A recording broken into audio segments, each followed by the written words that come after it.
What is going on, everybody? It is your observant lineman here, and it is Lineman Life Live.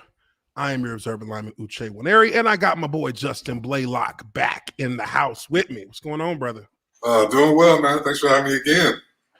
Yeah, looks like we got a little regular on here now. Yeah.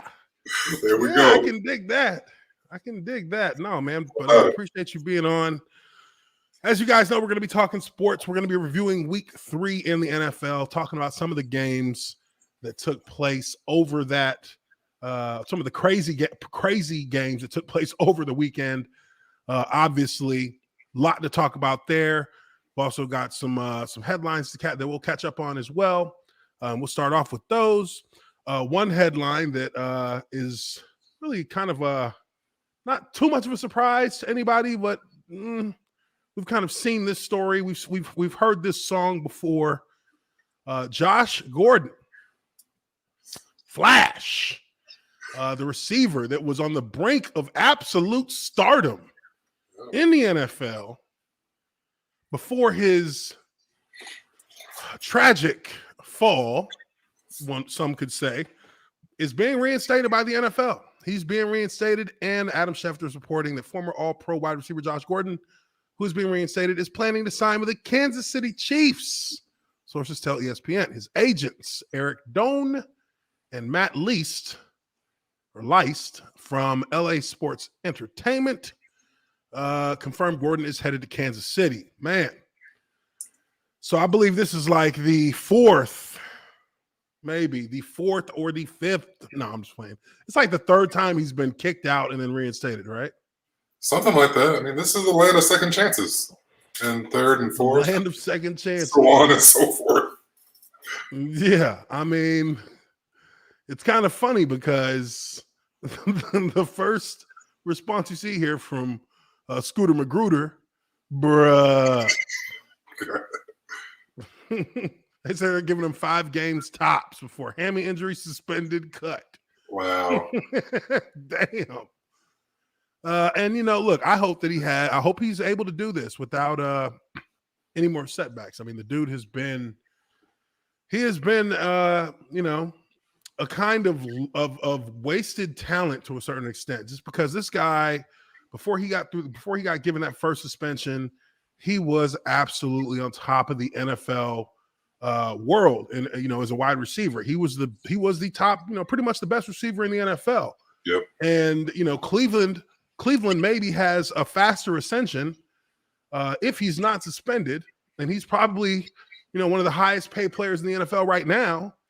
If he's not suspended these 3 times in a row, he's come back. He was with the Seattle Seahawks, right? And then all of a sudden he's gone from Seattle, and they're like, he's suspended indefinitely again. And we're just, we're all kind of shaking our heads a little bit. But I mean, this happens to players sometimes, you know what I mean? And it doesn't happen often, but there's some notable players who have been out of the league due to, situations off the field. You guys have anybody like that in Atlanta when you were playing? Man, I never had a situation like this where, of course, guys might get popped for a random test and be in the program. But I mean, generally speaking, that's the wake-up call that most guys need. For this repeated suspensions and reinstatements, first of all, I mean, I guess there's no rule in the book about what happens on the 5th time. I mean, I guess as long as you satisfy whatever requirements, and apparently he has, I wish the man nothing but the best. I mean, he should be an all-time great by now. Yeah. Yeah, he definitely had. I mean, he had his arrow was skyrocketing upward, like not even like just pointing. He was heading to the moon. He was about to be like Dogecoin, just flying. Yeah, he was like DK Metcalf before DK Metcalf. Yeah, he was DK Metcalf. DK Metcalf. Not quite as big as Calvin Johnson, but big ass dude. This was the cat you just lob the ball up to the corner of the end zone and just watch him just stand on top of the dang DB's head while he catches it. Yeah, and it's like he lost that all in a heartbeat, and it reminds me of teammate that I had because, of course, Jacksonville, we had something like this happen to us too. We had a guy by the name of Justin Blackman. If any of you have heard of him, which I'm sure anyone who's been watching the NFL and been close to the NFL over the last, 10 years, definitely knows the story of Justin Blackman or has at least heard about it. Justin Blackman was a first-round pick, top 10 pick to the Jaguars at Oklahoma State. A guy who Dez Bryant himself has told me was better than him when he was in his prime. And this guy was another player who was, affected by off-field issues. Now, I think that him and Josh Gordon's stories are similar in that they dealt with the same kind of issue. Justin Blackman, his issue was alcohol, and that's what kept him from being out on the field. He'd get suspended. He'd come back. He'd look like a monster in games. I mean, we played against Houston one year, and this guy had, I don't know, like 215 yards receiving. You know what I mean? He gets suspended after that, and then he comes back. He misses a few games to start the next season. Comes back. We play against St. Louis, fresh off suspension. And he has 240 yards receiving, multiple touchdowns.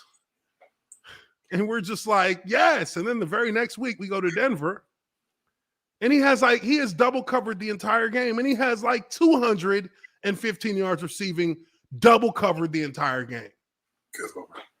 And then he's suspended the next week indefinitely. And we're just like, what the hell? What is going on here? Right. What is going on? But, I guess, best wishes to Josh Gordon, hoping that he gets through and is able to get through the season. I always want to see a brother succeed. He's one that I think everybody's kind of been rooting for because we know it's a situation that may, just be a little bit slightly beyond his control. So, we're hoping that he has the discipline to stick to it. Get through the season, get this all out, but all behind you. He needs to have a good circle of support around him, some people that care, that give a damn about him, not just his money. And, hopefully we'll see him on the other end of this. He's still a young guy. I think he's 30. Yeah, he can still get 4 or 5 good years balling. I mean, he hasn't taken the punishment. Still a lot of tread on him. He can still go. I mean, he had, minor injuries here and there, but nothing that's really been just debilitating to the point where you say, okay, he's losing a step. That dude can still play. And we all know that. That's part of why we're kind of rooting for him. Like, dude, he still got it. I mean, they say T.O. can still run a 4.6. So yeah, but T.O. was never the greatest catcher. He was never great at catching balls. Like he's good at being a spectacular catch. His spectacular catch 95. His catching traffic 70. He will drop that shit. His clutch catch on 4th down 72. He will drop that shit. Don't throw it too hard. He will drop that shit. Lord. You know what I mean? But speaking of Dez Bryant, another little headline that popped out here. Dez Bryant had some things to say about our boy Colin Kaepernick. If I can get this thing to share screen, Chrome tab. Okay. It's not. There we go. I respect Colin Kaepernick, but there's one thing that I don't respect. And I said it when I get the opportunity and to get on the stage to say it, I would say it. And I love him to death. So it ain't no hate or nothing like that. But brother, you had the biggest opportunity in the world to create jobs, build jobs, give jobs to people. The people that you was talking about, the people that you so-called standing up for, the people who stood beside you, the people who lost their jobs because of you. Where you at? I ain't heard from you. He brought the awareness, and that's why I respect him. But what's the call to action? There wasn't one. There wasn't no call to action. We had to fight to get a meal. Yeah, wrongfully accused. We had to. All right, so I'm kind of confused with this whole statement that he gave because I didn't really understand what it is he's saying that Colin Kaepernick didn't do. Now, first off, before we even get into that, make sure you hit that like button and subscribe to the Observer Lineman Uche whenever if you haven't already done so. But let's talk a little bit about this situation here with Dez Bryant. So what did you think of the whole kneeling thing, the whole kneeling drama from like 2016 with Colin Kaepernick? I guess that's like the best spot to start with because, you know, we got to both kind of know where we're at with it. And we know the details, I'm sure. So it's not a matter of knowing what happened and what the claims were made by Kaepernick, but where does you stand in that whole situation as far as like just your perspective as a former player, like, you know? And I tell you, I'm glad I was already done. Yep. That is, quite a pickle. And I know some people were getting pressure from the teams and all sorts of folks, to do this or do that. And, in hindsight, I was pretty established at the time, or a couple years before that. So maybe that'd have been a little different. But imagine you're a later round pick or something, you're a young guy. You're not, solidified on a roster like that. It's tough. It's tough to, stand on that principle when them checks could easily stop. No doubt. And I find it very, very curious because when you look at it from one end, players on teams, we were, players are trying to find their way through a situation like this. And, like you said, there is that element of there's guys who do have a voice and can say something on the team without necessarily fearing repercussions. And then there are some who I just got here on Wednesday. What y'all trying to do to me? If I do this, I'll probably be gone on Sunday or Monday. You don't know. And that's one thing that NFL owners have had over players in that they have that power to just cancel a dude's livelihood just like that. So there is a level of fear there, even if a player does agree with the sentiment that Colin was using in his kneeling. There is there's a level of hesitation from some players to join in on that. While on the other end, you have players who are solidified, which are probably about 65 to 75% of the team is solidified in there as far as the 53 man. Then there's probably like 50% out of that 75 that those guys are core guys that aren't going anywhere. Right. So there's layers to it, but in that respect, it wasn't necessarily the players versus the owners. It was really the players. It was really the NFL itself versus its own fans. Sure. Because it became, political. It became a political situation that people were choosing sides on for. Yeah, now, Colin Kaepernick had a Green Beret who gave him the advice, hey, take a knee. And I think I think with that, at least now you have a level of direction, because kneeling is something that is, was better than him just sitting on the bench, just looking like he was, lost. Right. But you have kneeling, which across football and across sports, kneeling is generally seen as a sign of respect. When you take a knee, when you're at the end of practice, your coach says, hey, everybody up, take a knee, man. Everybody takes a knee, has their attention to the coach. Like, and that's with almost every team sport out there. Take a knee is like, that's a traditional thing you do to be like at attention, to be, to show respect. And I think that was completely flipped around in regards to the way that it was made political in the public, is that now kneeling was like a sign of disrespect when it's actually quite the opposite. Like, traditionally, it's always been quite the opposite from that. But with all of that, with Colin Kaepernick going on, Dez Bryant here is saying, well, where was the call to action? There was no call to action. But was there? I mean, I know the one thing that I know for sure that I heard of Colin Kaepernick doing when he was going through that whole situation was they loaded they partnered with Turkish Airlines, loaded a plane up, loaded a commercial airliner up with food and aid and supplies and flew it down to Africa. Oh wow, I didn't know about that.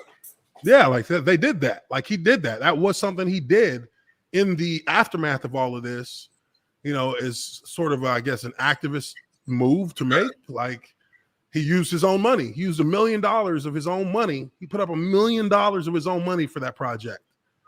So I'm not sure what it is he's alluding to here when he talks about a call to action, because there was action that was taken. There was. I mean, I'm not saying that Colin Kaepernick, I'm not saying one way or the other whether or not he's some type of civil rights figure, because I don't look at it like that. I mean, right. He was an athlete who took a stand that really cost him his career, but hey, that was it really was his choice to make. He could have still been playing sports now if he wanted to. Yeah, I feel like he had maybe an initiative or a coalition with a few guys that were still active. I felt like him and Malcolm Jenkins had Eric Reed. Yeah, I thought there was something there. I'm not sure. Malcolm Jenkins is a little bit of a snake, in my opinion. He certainly has sideways. Yeah, he's definitely used that for. He's using that for selfish reasons. It's not for. He's not truly behind it, because when it was Deshaun Jackson, saying some anti-Semitic stuff about Hitler and the Jews, Malcolm Jenkins came out and was like, "We got to stay focused, y'all. We can't let them distract us." Like, motherfucker, one of our own just went out there and said some stupid ass shit. Why don't you say something? Why don't you stand up in front of the streets like you did before and call for him to be held to account? Because not only was he saying some shit that really was not even like true. Like, first off, he quoted a quote that he said was attributed to Adolf Hitler. Hitler didn't even say it. It was still fucked up what he said, but that wasn't his quote. You got that one wrong, Chief. And you a denigrating statement towards people of Jewish descent. Sure.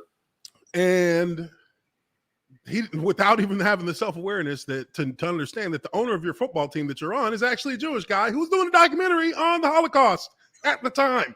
Oh, so I had a way to read the room. And good job reading the room there. And, but to his credit, he humbled himself, met with some Holocaust survivors, went to the Holocaust Museum, got educated on what the heck was going on. But still, there is that deafening silence of players in the NFL who just weeks before that were on got together to do a video demanding that Roger Goodell say Black Lives Matters. Well, you got to keep that same energy for other people too, because everybody gets bullshit that way sometimes. Yeah. So you got to be able to. It's defending on the principle, not based on who it is. You know what I mean? Like, exactly. So kind of went on a little bit of a rant there on it, but I think personally that Colin Kaepernick, I'm not going to say that I'm 50-50 on him, to be honest, because the intent, he followed up on some of the sentiment that he was preaching about. He followed up on some of it by with his money and with his actions, but also he had an opportunity to kind of squash everything, get back in the league, and still be able to do what you want to do as far as being an activist, still be able to do that. And you decided that you would rather let people who are around you whisper in your ear, trying to just create something viral for another big moment, influence you into doing some shit that really just close the door. Now the NFL can just throw their fingers up and be like, "Hey, we tried. Fuck them. Fuck them. We gave him a shot, boys. We did everything. Gave him a shot. We was ready. He said, fuck us. He had us running around Atlanta. running around Atlanta. We don't know where the fuck he's at. Get a workout. We got 25. We got representatives from every damn team here. They're gonna videotape it. And one of the receivers he was throwing to at that high school got signed to a team. So I mean, if anything, if there was really this idea that nobody was going to sign him, that they were just doing it for show, they would have signed nobody. Right. They would have just been there, shown their ass, left. They saw him throwing balls. The ones that saw him throwing balls, I mean, he still had an arm on him. You know, he's a little bit thicker, but he still had an arm on him. You know what I mean? Shoot, you give him a good offseason to drop about 10 pounds, 15 pounds, and he'll be ready to go. But really? He kind of, I think he misplayed it. I think he definitely miscalculated it when he did that, when he had that whole stand up talking about, it's the people, we here, stop hiding. It's like, bro, this is not 1952. You are not, you're not Malcolm X standing over there, bro. Like that's not Malcolm X. Like just you should have just did the workout, use the system to gain what you want. You use them. They get you back in, you're getting some money. You can now start using that money that you're making to try and try and follow up on building on your cause. And he never did that. So at the end of the day, he really cost himself, I think, some money and leverage, because now he has none. He has no leverage whatsoever, which is why we have not heard from him since. I'm not sure what he's doing now, or what jobs that he was supposed to be making. Through whatever process he did use, I'm not sure what he's done since that time. And no. I mean, he's not obligated to. I'm not saying that, but I mean, he has no obligation, sure, but I'm not mad at him. I'm not mad at him that he maybe he doesn't want to be want cameras to be, he doesn't want the attention for things that he's doing. Maybe he just wants to do things behind the scenes. And just and be a philanthropist in that respect. Right, he could be doing a lot that we just don't know. Doing a lot, and we have no idea. He could be doing a lot of things, and we got no idea he's doing them, and we're sitting here talking shit about him. But it sounds like we don't. Yeah, I mean, and like I said, I only say these things because I'm trying to kind of go through and brainstorm what exactly is Dez Bryant really got a beef with, because I don't understand where the beef lies here in this situation now. Is he doing maybe? Something? I don't know what he's got going on either. I mean, I know he was playing last year towards in the season with Baltimore. Maybe he's got something going on outside of football as well. I mean, that's what I'm saying. There's not real clarity in this. Like I said, and I guess this is the point, because other media outlets are picking this up. Dez Bryant called out Colin Kaepernick's protest, saying it didn't have a call to action. Oh, the internet wasn't having it. Okay, so he got his ass roasted for saying that. Okay, and again, I think that kind of I can't totally disagree, because I don't really know what he's talking about here. Right. I'm like, well, what call to action? I thought taking the knee was the call to action. You know what I mean? I thought that was the call to action. Right. Take a knee, in silent protests. Like, I don't expect him to have all the answers on, day 2. Yeah, like, I don't think that he was meant to have, But this is why a lot of us don't step out there like that.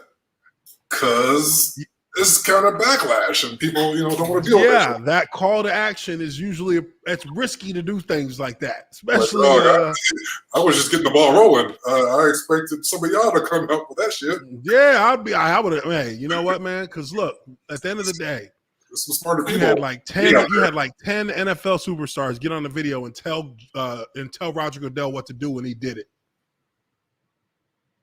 Now, if you got 10 superstars that say, like, Patrick Mahomes refuses to play, if Dak Prescott refuses to play, if you got major players in the NFL who refuse to play because they want to promote a certain change, whether it be with things with the players in the league, whether it be, with the NFL from a PR standpoint, they can stop the NFL. They actually can. And I think that's where players have always kind of had a fear of doing that because of the nature of the NFL and how contracts go. But we're honestly, I mean, we're not the NBA. But we're taking steps. Oh no, we ain't the NBA. But well, LeBron the wants. NBA went way too hard on that shit, in my opinion. I'm like, bruh, the whole back of your jersey. I mean, that's gonna be. I mean, we don't got a problem with that, but that's a turnoff to a lot of people. Whew. You got to massage these things. You got to be there was spoon no feeded. finesse. There was no finesse. Just sledgehammer. Yeah, just sledgehammer. Just we're gonna knock down the wall of depression. And then your ratings fucking went down like 500%. Like this shit ain't been like this since the '92 strike. Oh man, I was about to show up for a Hawks game and try to get my 40 acres. Shit, you know what I mean? Like I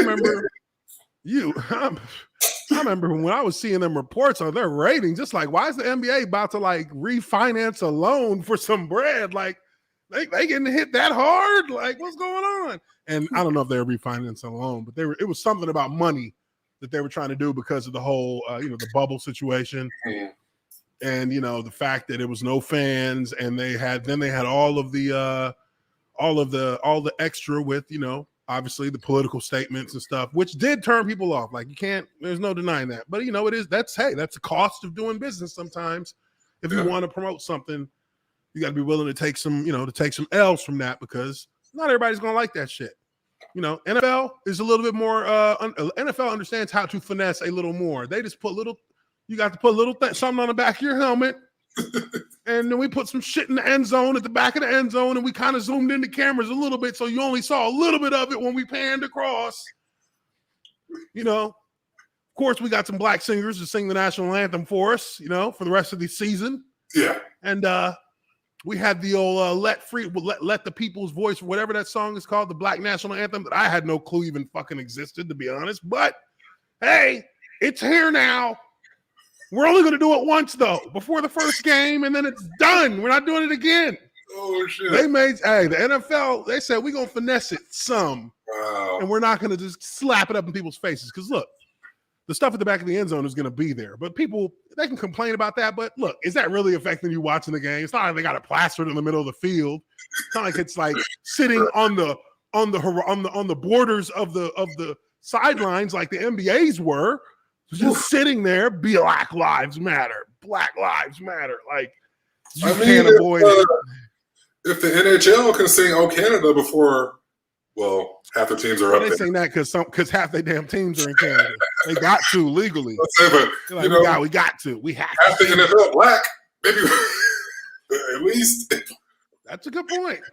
70% of the players are black. So technically, they can't have their own national anthem by the law. Well, they're not a nation, technically. Where is black? Show me black on the map.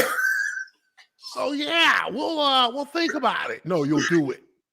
We'll do it before the first game. No, you'll do it all season. Come on. We want ratings, right? We want ratings, right? Relax. It's like, oh man, that's just it's tied to your check too.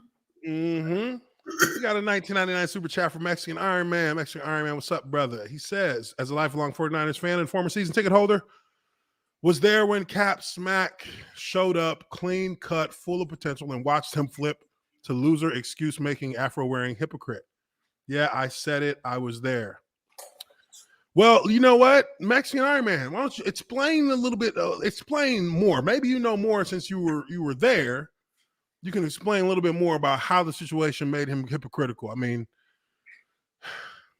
did he benefit from it financially? Yes, he did. Nike gave that boy like a $10 million. He got a settlement from the NFL, first off, which was $10 million plus. Right. I think I would have shut my ass up right then and there. I'd have been like, good to go. I would have shut my ass up. Like, yep, I ain't gonna talk about this shit no more. Guarantee it. Then Nike gave him like a contract, which I don't know how big that was, but I think they were giving him his own shoe. But yeah, Mexican public speaking circuit now, if he wants to. Yeah, and he's on the speaking circuit. That's where the hell I would be right now. I'd be talking at prisons. I'd be talking at fast food spots. Shit. Let me tell you about the oppression of our people. Book coming out. Got a book coming out. Ooh, if he got a book coming out, that'd be a good little deal. He might get a couple mil off that. Easy. Shoot. But yeah, Mexican Iron Man, just enlighten me. I don't claim to know a super ton of a lot of info in regards to Colin Kaepernick and his situation. But as far as like behind the scenes, only thing I know is things I see like y'all see. But as a fan who was there, you might have a little insight. Might give you a little bit of might give us a little bit more to cling on to. But while you're doing that, we're gonna keep it moving. We're gonna keep it moving because there is a lot that went on in this week in the NFL. First, we have Justin Tucker and his 66-yard game winner against the Lions, which there's some controversy there even because prior to that kick, the Ravens actually had a delay of game that nobody even called or said anything about. They're literally, and let me see if I can find it here. Let's see, Ravens delay of game. Yep, there it is. Boom. So let me see here. Okay, so this is the play. Nobody seemed to actually the announcer even started talking about it and then stopped once the ball got snapped. He was like, they're about to get delay of game. And then it was like 2 seconds that it sat there on 0 and nothing happened. Oh, wow. And they snapped the ball and they still got it off. I couldn't believe it. Here it is. This is before the kick. Got a chance to hit the sideline with something quick. Now it's at 3 right now. You don't have time to spike. 2, 1. 0. Oh, wow. Pass to the sideline, that is incomplete. Got a chance. They literally had delay of game. They had delay of game. Are They you had saying delay of game there, and it was like y'all just gonna say fuck the Lions, huh? Like, yeah, it's the Lions though. Who wants to go back? It costs money. It costs money to run that film back in New York. They wanted to be upset. They're used to losing. That didn't matter. We're good. Let them live. They're used to losing. What's the worst that's gonna happen? He's gonna hit a 66-yard field goal. That'd be the longest in NFL history. He's not gonna hit that. Oh shit! And then he hit that motherfucker. We'll release a statement on Monday. Saying right. The ball was missed. We're sorry. How am I supposed to feel about that? Getting out of us. How am I supposed to feel about that as a Lions fan? They apologize. Lions fans, nobody cares about Lions fans anymore. You know what I mean? Like, fuck them. You guys know what's going to happen each and every year. And, how can we confirm that it's really y'all, not us? Well, look at Matt Stafford. He's the only one that got out. Killing right now. Barry Sanders couldn't get out. He had to quit the game to get out. Megatron couldn't get out. He had to quit the game to get out. But Matt Stafford, he hung in there and for a decade of garbage. Oof. And now that man, it looks like he done lost 5. He done look like he done got 5 years of his career back. Right. He looks like a different man. And now you got Jared Goff standing over there just looking like. So this is what it's like. So this is what be happening to y'all. This is what we're gonna be dealing with. Lord. We're just gonna keep getting our shit kicked in, getting cheated, all kinds of bad luck. Is this what? Who made the deal with the devil? Right. And didn't turn their soul over, and now we got to deal with this. Well, the bright side, I can throw it 50 times a game if I want. Yeah, so my shoulder's gonna be dead in 2 seasons. Yeah, pretty much. You don't have a running game. You don't have a court. You don't have an O-line. You don't have receivers. You don't have a defense. You don't have. You're fucked, buddy. You're fucked. It's a crazy ass head coach. Crazy head coach, but the Ravens got caught with that BS. Then you have The Jaguars, who had a 9-point lead over Arizona with 3 minutes left in the third quarter, they end up losing the game after a 109-yard kickoff or kick six field goal return, which just continues to show that the Jaguars have absolutely no idea what they're doing. Urban Meyer has no idea what he's doing, how to manage a game. They run a flea flicker. Oh, my, I got to find it. We got to pull it up. Wasn't that the longest play in NFL history? The return? That one was tied for the longest. Tied for the longest. It's as long as it can be, I guess. Yeah, it can't get no longer. Let's see here. Okay, now that's not even the play that really, that was the play of that game. It really was. Until the Jaguars did this stupid shit. And I don't care what nobody says. I don't care what nobody says about he was open. I don't care what nobody says about that. You don't run this play inside your own fucking 30-yard line. That's just stupid. This is just stupid. Oh my gosh. This isn't real.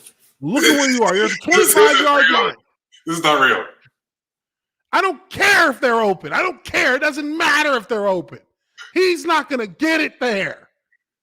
This is a 2nd and 6. This is a rundown. This is a rundown. Carlos Hyde pitches it back. Yeah. No. Give me that. Yeah. Yeah. Good job. God. What the fuck? I'm going to flea flick it. Not only am I going to flea flick it, look at your left guard. What the fuck is he doing? He's doing that waterfall block. That's the waterfall. That's what it is. You're going to waterfall back. Yeah, that's for bootlegs, my friend. That's not for that. Yes. That's for an outside rush on a bootleg. You waterfall back to pick up the outside. You waterfall back on fucking JJ Watt like a dummy. I can't believe it. I didn't see this. Oh my God. Woo. But stick with us. We're working on the process. Don't give up on us yet. Or whatever they said. Don't give up on us yet. We're gonna pop this lock. We're just gonna do this shit. You goddamn, you out your damn mind, my friend.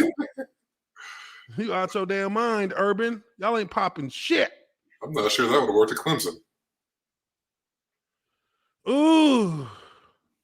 This dude runs a flea flicker. And you know what I said? I tweeted this out when it happened. I said, you know what? Let me find it. No, I know what I said. I said, a flea flicker. You don't run a flea flicker inside your own 30-yard line. Why? You have the lead. Why would you run a flea flicker? So many things can go wrong. That's some shit that you run when you're the number one ranked team in the country in college. That's the kind of shit you run when you're in college. This, however, is the NFL. That's a pick six in the NFL. That's a pick six. When you throw it off your back foot, it's definitely a pick six. That's what happened. And that's what happened. And it looked goofy as hell because it's like, wait. Why are y'all pitching it back to the quarterback? Like, dude, like you do that at midfield or something. If you want to try it in midfield. At least you got a chance at running him down if he picks it. Yeah, at best. Shit. I mean, really, when is the last time you seen a fucking flea flicker in the NFL? That's like a play you run in preseason when it's like the fourth quarter. I can't even remember if we had that shit installed. We didn't even have the flea flicker in our playbook when I was in Jacksonville. Flea flicker? Motherfucker, you trying to get somebody hurt? Right. Somebody gonna get hurt. These motherfuckers out here. Runs with the passer. What are you talking about? Oh my God. Shit. That shit was like, everybody in the stadium probably just turned around and just like threw their hats down and walked the fuck out of there. Maybe if I head home now, I can catch a real game. Look at this. 33 seconds left in the third quarter. You're winning. Now it's time to play some actual football. You're actually going downhill. Like, you got a 1,000-yard rushing, 1,000-yard running back right there. He's pitching it back to the quarterback, back to the rookie. So I'm going to give it back to the rookie. Let's see what he can do. You do something with it. I don't want it. I don't want it. And he just threw it off his back leg like, yeah, this is look at him. He threw it off his back leg like, yeah, this is going to be good. I got this one. He said, oh, yeah, this one's on. Do you know as soon as you throw that shit? Like, you got to know. Like, as soon as you throw it. Like, fuck. Look at him, though. He's like leaning into his back leg. He jumps off his back foot. Oh, yeah, money. This is going to hell. And this whole time, look at this, a tight end he's throwing it to. He's not even throwing it to a wideout. And look, he's already in frame. The ball's still 10 yards away. And he's already in frame like, up, got him. I mean, come on, man. See, in college, that might be open because this safety is such dog shit at reacting. And he might even slip right there and just go to one knee while the ball's coming down. The NFL, nah. He's gone. House call. He's gone. Oof. That hurts. I mean, that's just terrible. That's the kind of season that the Jaguars are having.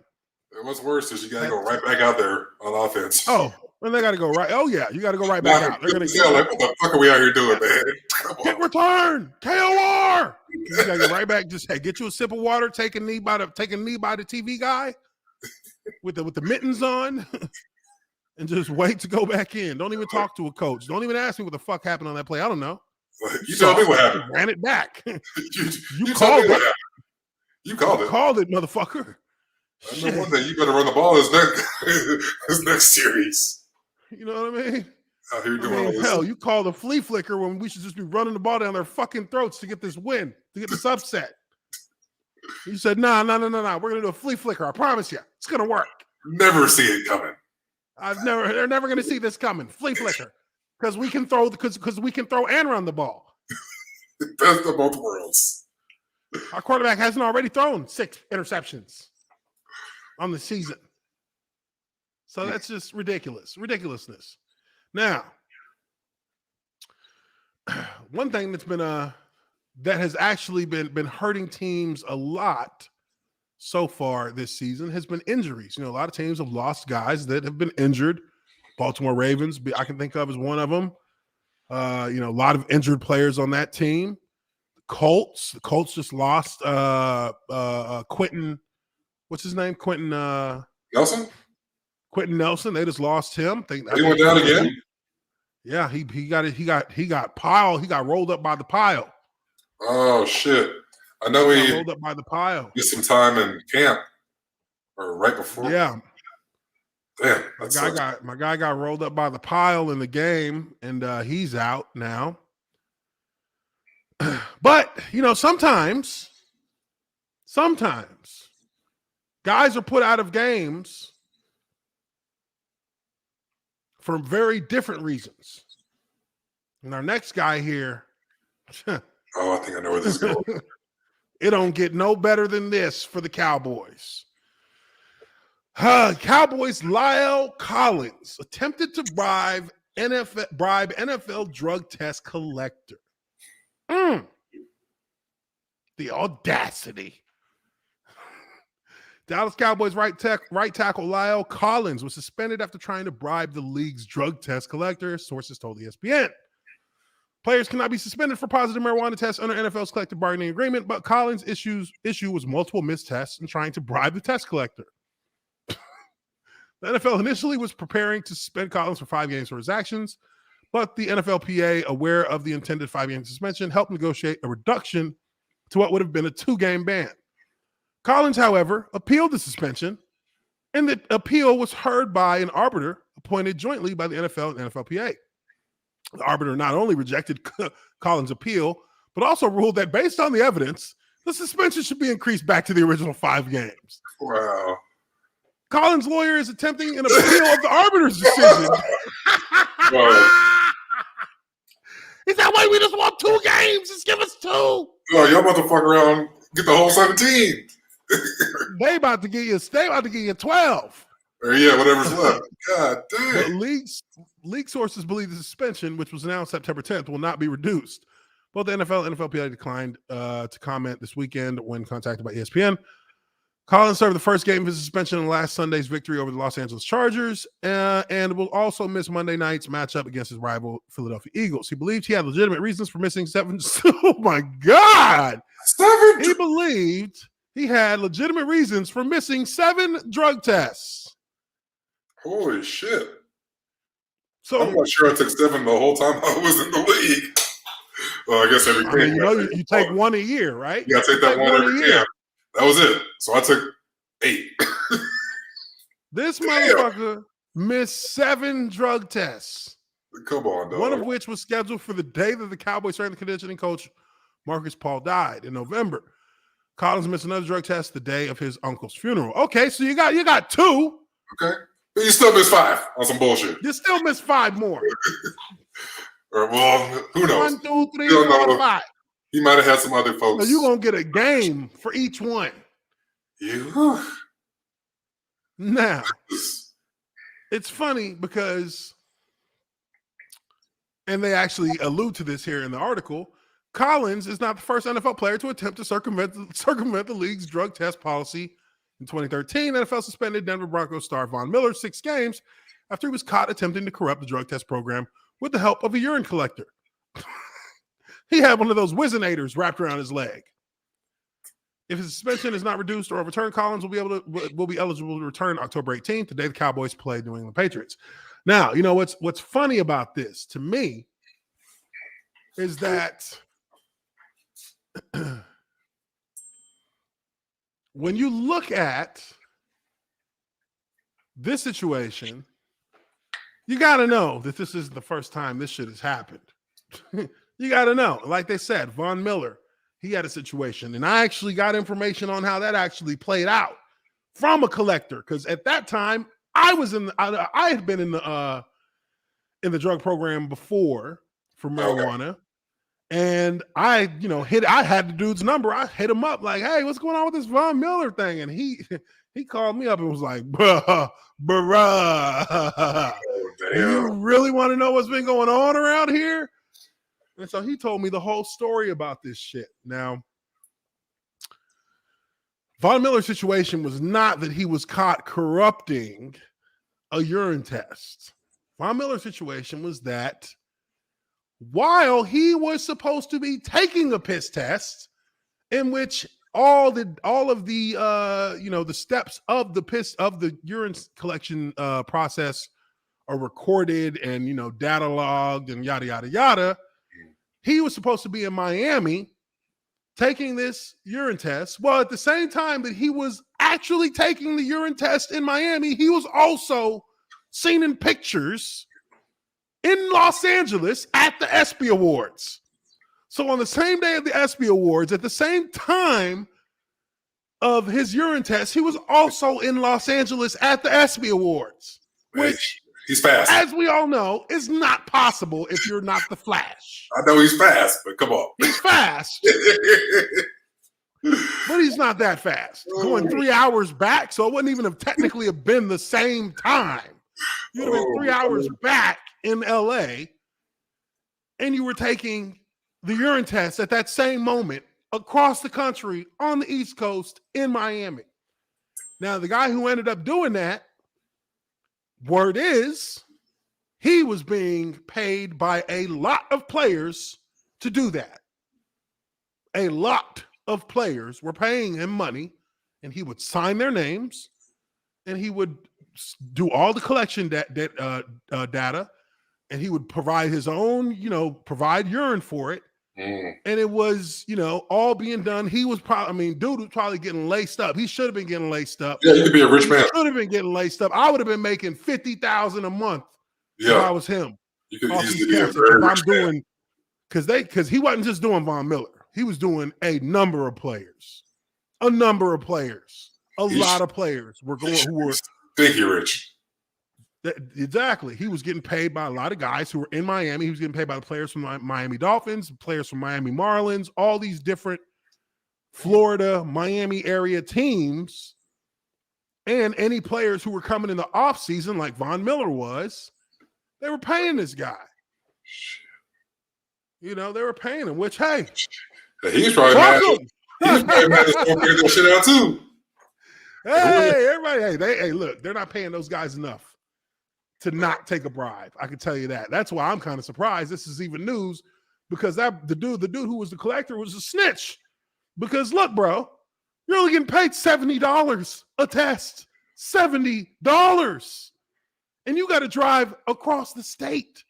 Right. Because they got to cover like multiple areas of the state. Yeah, you got to pull up, wherever guys are at.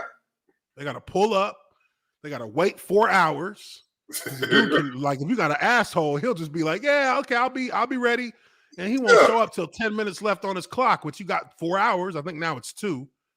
They cut that down a little bit. But these guys are literally like, they literally are just like doing, they just chauffeuring around for the NFL, and they don't even get paid but $70. No, somebody else had to catch that. Ain't no way I'm telling on myself. Fucking up my money. Why are you gonna go snitch? Why are you gonna fuck up the whole operation for yourself? Yeah, somebody else had to catch that. The timing. I mean, but I think that's the thing. Like, with Von Miller, the NFL or someone who is involved with the oversight of that program sees that this is Von Miller's like sample, but may have actually, they may have been watching the ESPYs and been like, holy shit. Right. Is this live? Something's not adding. Something's wrong here. No. How is Von Miller in Los Angeles? Let me see these papers again. Right. We got him scheduled today, 2 p.m. How is he in Los Angeles? Let me call his tester. Calls his tester. Did you get Von Miller? Yeah, I got him. Yep, you right sure? here. Yeah, he's right here with me. You son of a bitch. You lying son of a bitch. He's standing right here. I'm watching this son of a bitch on the ESPYs right now, and it's live, asshole. Your job is ours, and we're fucking prosecuting. I thought you said Ron Miller. I thought you said Ron. No, we don't got a goddamn Ron. You know that. Son of a bitch. You're going to pay for corrupting our program. And I'll tell you what, it was, I forget the doctor's name, but it was some cat. I forget his name. Oh, man, everybody hated this motherfucker. He was the head of the drug program. Everybody hated him. Everybody hated him because he was such a straight prick. He was a prick, and he didn't give a shit. So maybe that was some of the fear that went into Lyle Collins, saying, fuck it, I'm going to try. You know what? I bet how much you think he tried to give him? Not enough, clearly. For a dude to turn it down, though, for him to turn it down? Like, no, I'm good. He probably walked in like, hey, man, I got $300 for you. Like, bitch. Because whatever was in his pocket. $300? You want me to risk my job for $300? Right. How much they gonna fine you if you get caught with this shit? That's how much I want.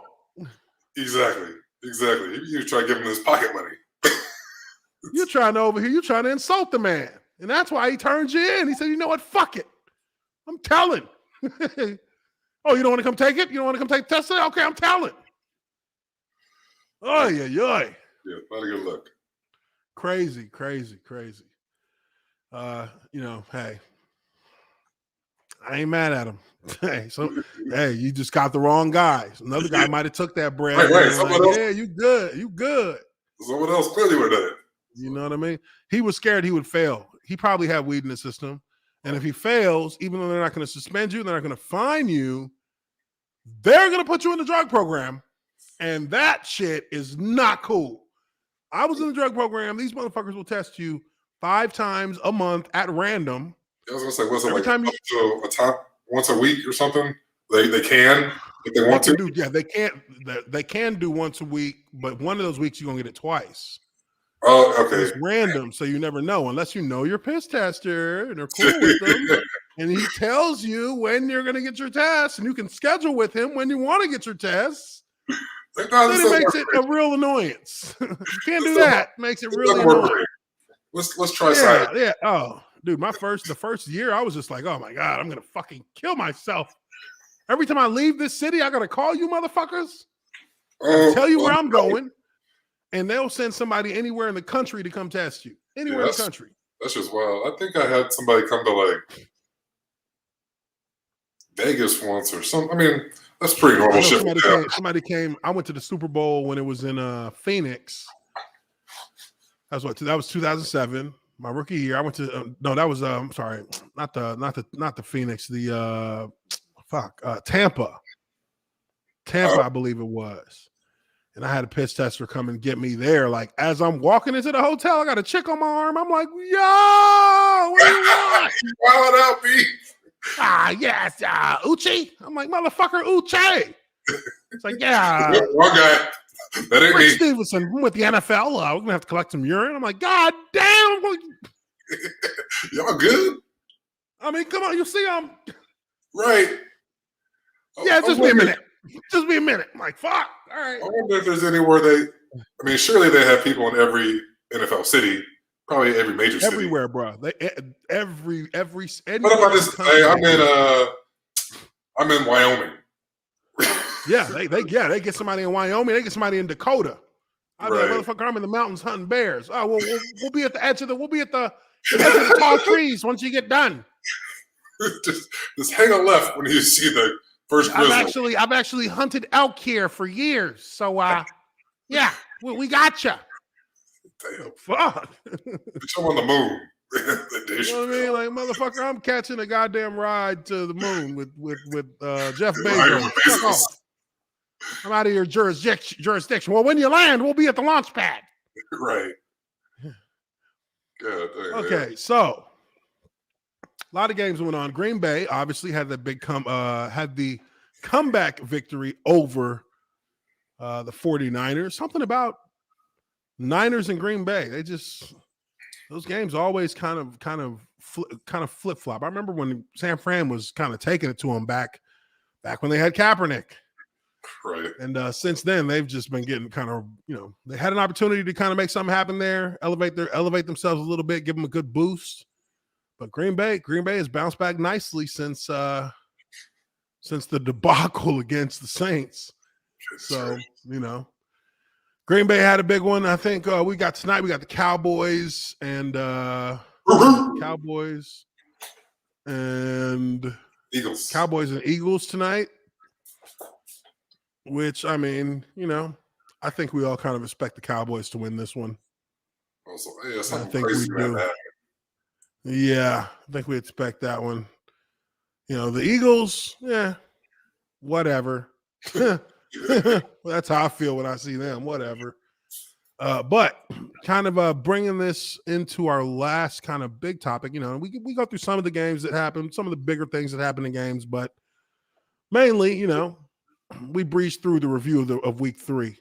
You had the Rams. They stuck it to the Bucks. The Bucks look a little vulnerable. Way them Rams was handling them. That's another team with injuries. Yeah, another team that's being struck by a bunch of injuries. Matthew Stafford had a heck of a game. Man, I mean, he looks like a totally new player. Totally new player. With, the Rams and that offensive firepower that they have with Brandon Cooks and with Cooper Kupp. They are looking like a team that's ready to contend for a championship. Now we know they're going to have to go through a team like Seattle and even the Chargers. The Chargers are looking like a solid. They're looking like a good team that's ready to take some steps. I wouldn't call them contenders just yet, but they definitely are. They're knocking on the door. They're knocking on the door of being contenders now. They're knocking on the door. They're showing confidence. They're learning from their mistakes. And those are things that will always help a team grow throughout the season. So, there's a lot of teams that have some potential. And I think there are more teams this year that are kind of wavering and trying to find their identity than maybe we've seen in a while. But these teams, the handful that are kind of stepping up, they're not all the teams you expected. They're not all the teams you expected. But I know one team that we all we all hoped would look like they had somewhat of a clue at this point because of some of the praised draft moves that they made, specifically moving up from the 20 spot to draft a man by the name of Justin Fields. But as you will see here, You said but. this Chicago Bears team has turned into quite the calamity. They're coming. Fields is in trouble. Jeez. He's sacked again. Might want to block Myles Garrett. A career day. Living in the back. This was, There's nothing he can do. this is funny because it's crazy because I actually did an O-line breakdown, a year and a half ago on the Philadelphia Eagles. And Marcus Peters was the left tackle then, who they brought out of retirement basically to come play. I can't understand why the Chicago Bears would sign this guy. Because if they watch the same film that I watched on him in Philadelphia. Oh, this is Jason Peters. Jason Peters, my bad. Yeah, Jason Peters. Oh, I did not know that. Oh, my goodness, my dude. He's going to be 172 years old. Bro, look at his whole body. Everything's taped up.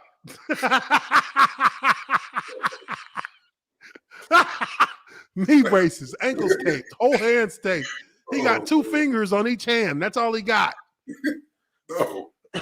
Going against Myles Garrett. He's not even looking at Myles Garrett. I mean, you're not even looking at him, bro. What do you think is going to happen here?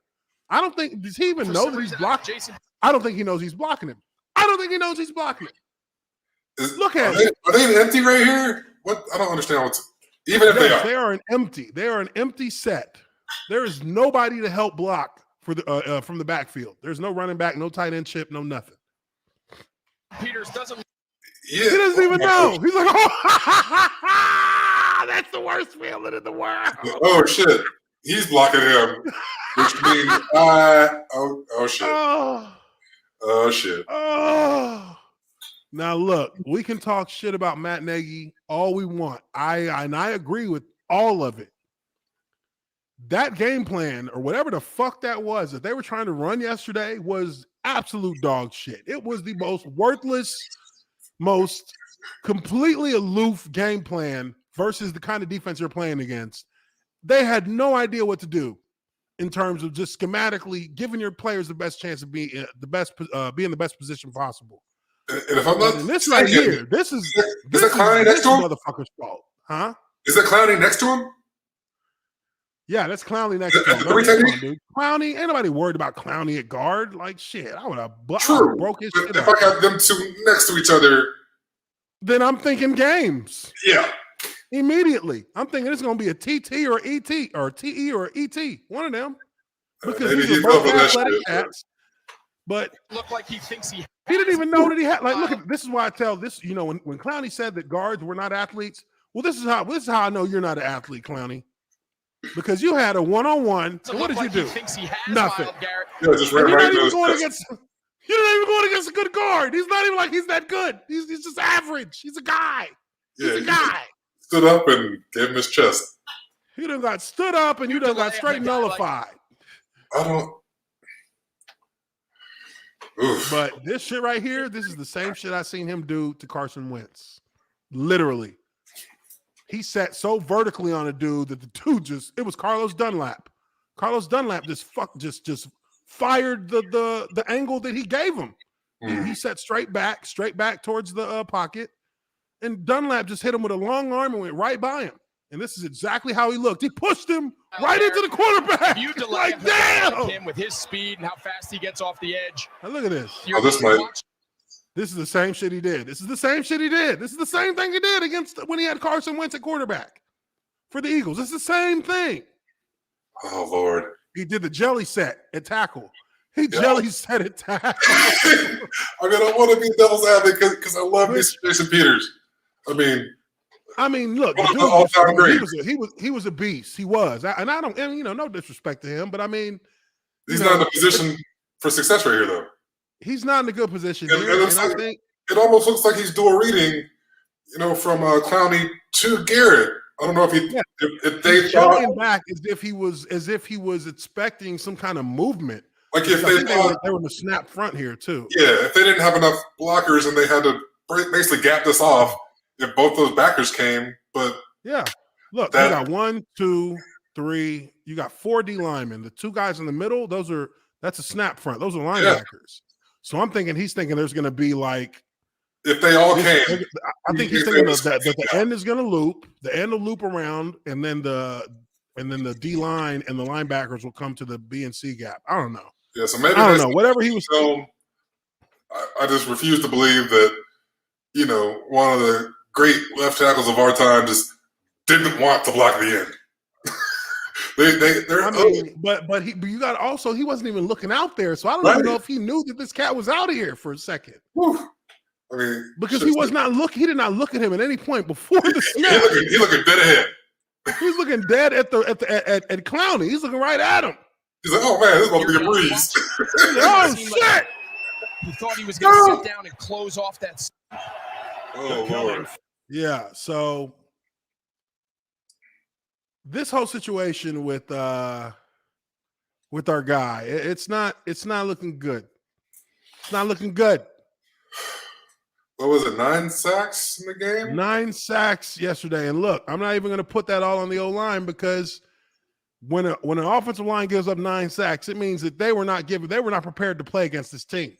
Right. They were not prepared schematically to play against this team. That's what that means. You did not give them you did not give the respect to the defense to properly prepare to give your offensive line and your quarterback the best chance to go out and perform. There should have been tight ends fucking blowing up Myles Garrett's ribcage on their way out into their routes. And you know there should have been running back chipping defensive ends on their way out into their routes. Everybody getting a piece. Take a pound of flesh. Everybody take a pound of flesh out this motherfucker before you go and do anything else. Because at some point you're at 4 or 5 sacks in the game. They should have been running three step drops and cutting them. You're like, you know what? I mean, they should have been running play action and roughing them up. I'm going to do. I don't care. We're just going to keep on doing it. We're just going to go. We're going to run too hot. This is crazy. I already got 6 sacks. No running empty. Too hot. No running back. Quarterback got 5 men blocking. That's it. Don't need them. Don't need them. Don't need them. And we're not even going to run the game. We got matchups we want to exploit. We got matchups. We're still going to take a 5-step drop. We're still going to shoot back 5 steps. No problem. No problem. You could just. But I do want to. Because it's almost beyond. It's almost beyond parody. I mean, how do you do that to this guy? Like, and this is where, for me, I was like, you're endangering this guy's career. Not only physically, but mentally, you're endangering his career. Yeah. Because only when you have such a failure in your schematics, in your strategy for a quarterback that you've had an entire offseason to get prepared to start at some point, you should not, this should not be the end result. You should have packages specifically for him that have already been practiced for months. Yep. In the case that you need to put him out there. Things that just allow him to use his talent and go. I mean, were they even running this kind of shit with Andy Dalton? Yeah, you see. I mean, he got hurt too, so fuck. Yeah, so at least Justin Fields can run IR next week. Shit. At least Fields can run away. And now he's showing us even further, Nagy, showing us that he hasn't even learned from this Sunday. He hasn't even learned from that Sunday game. All 3 of the quarterbacks are eligible to be the starter this week. So that means the game plan's not changing. There's not going to be any specific changes to account for the players, each quarterback's abilities. They're just going to run the same shit. No, we'll just stay empty. All good. Yeah, we're just going to go too hot, empty. Doesn't matter. I mean, like Dan said, we'll see the blitzes coming. They don't understand how to game plan that way. Maybe they don't understand how to scheme that way. Or maybe that's just not what Matt Nagy wants to do, because you see him go out and when he can make a choice for a guy, a free agent, he goes to get Nick Foles. When you watch this game yesterday, I know people are going to say, stop defending the rookie. You guys wanted Justin Fields in there, and that's the reason you're so adamant it has to be somebody else's fault. Nah, sometimes it is somebody else's damn fault. And when you're out there and you have opportunity, like Dan said, almost 149 days to game plan for one dude, a dude you moved up from 20 to get, a dude that has to save your job, your GM's job, and you can't do a better job than this, not only to help him be successful, but to keep him alive, to keep him standing up. That is negligent. That is dumb. That is stupid. And I don't have to necessarily say go get his job, but do something else than what you did yesterday. Can I say something real simple? I hope you will. ... I told you so. I told you so 3 years ago. You're wasting a championship level defense. Maybe not a championship, but a good defense. And this guy right here has no creative thing. Look, I'm a dumb defensive coach, right? I'm so dumb. I would drop back 21 times, 30 dropbacks in this game. 21 times I'm going to go 5-man protection. Mm-hmm. Are you out of your mind? I wouldn't do that with Tom Brady. This is absolutely ridiculous. Absolutely ridiculous. And I think that's these are all fair statements.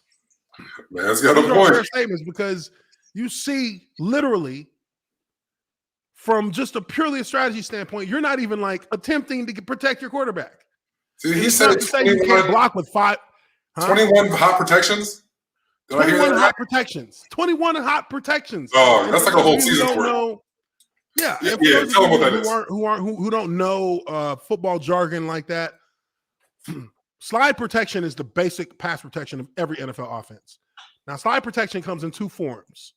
Slide protection comes in a form where you have a running back who's in the backfield, who's part of the protection. You have a running back and a tight end who may be part of the protection to start, but they get out as they, make their scan for any potential threats. They get out into a route later on. But hot protection is basically a slide protection with none of that, with no extra, with no running back or tight end in to protect. It's literally just 5 linemen and the quarterback. Now, in the NFL, 5 linemen versus 4 defensive linemen is not easy because there's going to be 3 guys who are one-on-one. And if one of them loses, it will look like the whole line is getting beat.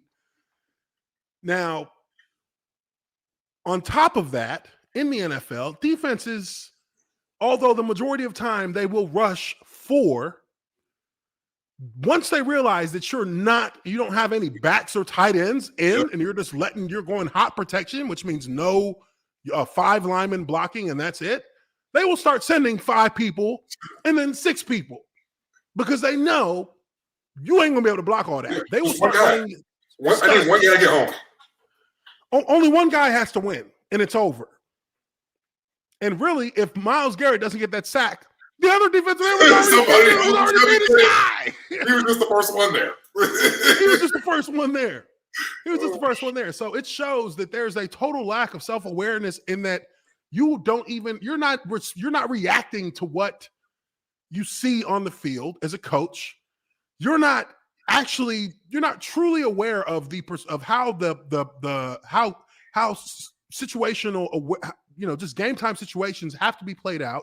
There's no situational awareness. So you're not respecting the fact that you're going against a talented defense, a very talented defensive line. Your offensive line is not that talented, and you know this. You patchwork your offensive line because you've had to. So do what you can. Like what I tell people all the time, you got to realize when Tom Brady was in New England, they weren't even running slide protections. They were running turn protections. Mm-hmm. Which is like turn protection is like every offensive lineman. We love that shit. Man, I just got this gap right here. That's it. It's about to be a breeze. It's gonna be easy. They literally only ran turn protection in New England, and that's why a lot of times you didn't get pressure on Tom Brady because every guy who was blocking, you could only beat them on one side to get a win. If you couldn't win on the inside because there's somebody waiting for you, yep. So you get hit on that, but. I think that this just kind of brings me back to the fact that I knew that this would happen, and I predicted that this would be the outcome for Justin Fields. Not because I don't like Justin Fields. I like Justin Fields. I thought it was a franchise-changing move to draft him. This was a franchise changer. Yep. But now, and honestly, in just watching this team from the middle of last year to now, the one consistent assessment is that they do not have they don't have a good offensive line to protect their quarterback. And they're very vanilla in the worst way kind of offense. And truth be told, that's part of why I thought that Justin Fields should not be playing this season, is because they're not going to be able to protect this guy. And he can't, it doesn't matter how fast or athletic he is. Everybody on the other side of the ball is more athletic and faster than he is. Right. And he's a rookie who doesn't truly understand how to play this game at this speed. He said it himself. Oh, look kind of slow to me. Well, you got sacked 9 times yesterday. You couldn't escape from any of them. So it's not that, it's clearly fast enough to beat you. Yep. And, you know, you're not getting any help from your coach. You're not getting any help from your, and again, I mean, it's hard for me to even really blame the offensive line because they're getting put in bad position too. I mean, they're not getting helped. So, you know, while they're not a great old line, you can to a certain extent conceal that if you know how to call plays for them. Give them a little help. Give them some help, and you can hide that deficiency in your team to a lot of teams. You can cover it up and keep you from being exploited to the point where you're literally defenseless. Yeah, and that's how they looked. They looked defenseless. They had 5 Hall of Famers on the offensive line. It looked like you had just a steel curtain over there, just motherfuckers swimming, spinning, diving over piles. Like, y'all understand, like, blocking people one-on-one's hard. It's hard. It's, you know what I mean? Like, Jason Peters is over there like, it's hard. Like, he can't, you know, and that's a dude who was an elite tackle for years. There's a reason, like, when LeBron has a guy one-on-one in the fast break, he always scores. Yeah, there's a reason why he gets by there, because they just know he's too talented for me to stop him. And they have too good. And they have the ability to draw charges. We can't do that shit. If we get run over, we just look like a pussy. We have to block the best athlete on the field going backwards. They can go around you, over you, through you. Doesn't matter. Help me out a little bit. Help me out. I mean, this man's making 10 times the amount of money I'm making for a reason. You know what I mean? He's getting paid what we all making combined. Yes, he's better than me. Help me. I mean, look, man, I tell you what. I remember when I played against Michael Bennett. Okay, Michael Bennett in Seattle, and we're in Seattle, and I've been watching this cat's film all week, and you know, and he is like the more truer version of Ndamukong Suh. Like, he is a bit of a dickhead when he's out there playing. He's pretty good because of his speed. He had good speed for playing inside on guards. He had good moves, and I would watch him, and I'm like, okay, well, got to get your hands on this cat early. He's a little bit chippy, so you got to get your hands on him, and you got to like kind of finish on him because you know he's gonna try and like do some slightly cheap shit if he feels like he has an advantage. Right. So first play of the game, I'm looking, and they're running a 3-4. They're the little hybrid 3-4. So I'm looking. The outside backer's gotten all up on the line of scrimmage. So I know he's coming off the edge because our tackle's going to take him. I'm going to take Bennett. Bennett kind of lined up like he was going to line up like he was inside shade of the tackle, but I knew he was coming to me.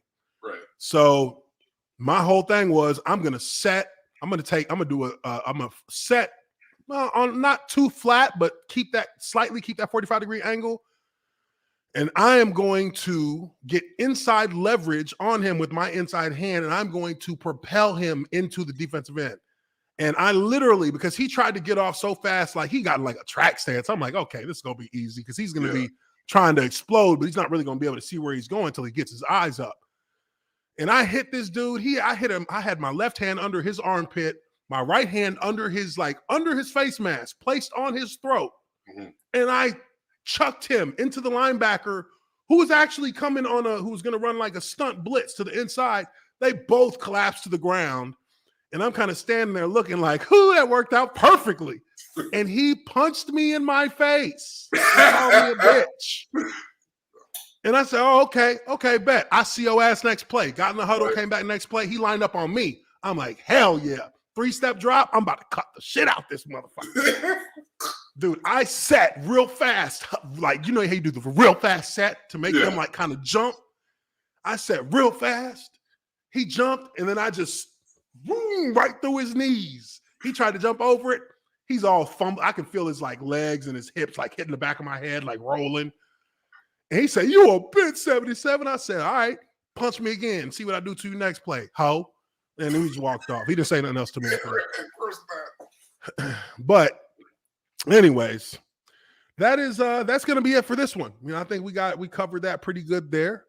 But I do want to thank my man Justin Blalock once again. I think we might be he might be semi-regular, maybe regular weekly on this, depending on how he feels. Yeah, I feel like we're on to something good, man. Yeah, man, I appreciate you. Appreciate you coming in. You can see he's got his whole band set up there in the background. He's got the piano back there. Got the Les Paul on the wall back there. Woo, man's a music man. I'm telling you, I love it. I love it. But that is going to be it for us here. Make sure you hit that like button and subscribe to the Observer Lineman Uche Waneri if you haven't already done so. We are going to be back on a Wednesday with the tier maker. This week, it's going to be with the Urinating Tree and 5 Points Vids. So make sure you're here for that. Maybe we might get Justin to be able to come back for that as well. I'm sure they'd love to pick your brain about some stuff like they love to ask me questions. So, I think that'll be cool if you're able to make that. We'll see. But that's going to be it for this one, guys. Hope you guys have a wonderful rest of your Monday. We will catch you on the next one. Peace.